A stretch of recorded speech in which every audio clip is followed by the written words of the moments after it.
అమృతం తీసుకురావడానికి గరుడ స్వర్గానికి బయలుదేరుతూ వెళ్లేదారిలో తన తండ్రి కశ్యప మహాముని కలుస్తాడు.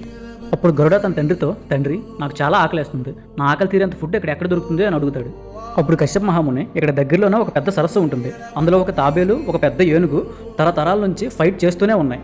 వాళ్ళ ముందు జన్మ శత్రుత్వం గురించి నీకు చెప్తా విను. చాలా కాలం క్రితం విభవాసు, సుప్రతిక అనే ఇద్దరు ఋషులు ఉండేవాళ్ళు. వాళ్ళ అన్నదమ్ములు. సుప్రతిక వాళ్ళ నాన్నిచ్చిన ఆస్తిని సమానంగా పంచుకుందాం అని విభవాసుతో అంటాడు. అప్పుడు విభవాసు ఓన్లీ తెలివి తక్కువ తత్తంలే ఇలా ఆస్తి పంపకాల గురించి మాట్లాడతాడు. వన్స్ ఆస్తి పంపకాలు అయిపోయిన తర్వాత వాళ్ళిద్దరి మధ్య దూరం కూడా అలాగే పెరిగిపోతుంది. ఇలా దూరం పెరిగాక వాళ్ళు వేరే వాళ్ళ మాటలు విని శత్రువులుగా మారిపోతారు అని అంటాడు.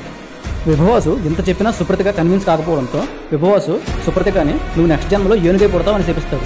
సుప్రతిక కూడా విభవాసుని నువ్వు నెక్స్ట్ జన్మలో తాబేలై పుడతావు అని చెప్పిస్తాడు. ఇలా చెప్పాక కశ్యప మహాముని ఆ ఏనుగు హైట్ 6 యోజనాలు, ఆ తాబేలు హైట్ 3 యోజనాలు, అవి ఇప్పటికీ ఇంకా కొట్టుకుంటూనే ఉన్నాయి. నువ్వు ఆ రెండింటిని తినేసి అమృతం తీసుకురావడానికి బయలుదేరు అంటాడు. ఇంక గరుడ ఆ తాబేల్ని ఆ ఏనుగుని తన పంజాలతో లాక్కుపోయి ఒక కొండ మీద కూర్చోబెట్టి తినేసి అమృతం తీసుకురావడానికి బయలుదేరాడు. అప్పుడు దేవలోకంలో ఇంద్రుడు అలర్ట్ అయిపోయి మిగతా దేవతలందరితో, బృహస్పతి మనకు ముందు చెప్పినట్టుగానే ఒక పెద్ద పక్షి అమృతాన్ని తీసుకుపోవడానికి వస్తుంది, మనం ఎట్టి పరిస్థితుల్లో అమృతాన్ని ఆ పక్షికి అప్పచెప్పకూడదు అంటాడు. ఇంకా దేవతల సైన్యం మొత్తం కత్తులు, గదలు, త్రిశూలాలు ఇలా వాళ్ళకి నచ్చిన ఆయుధాలు పట్టుకొని అమృతాన్ని చుట్టుముట్టి గరుడాన్ని ఆపడానికి యుద్ధానికి రెడీ అయిపోయారు.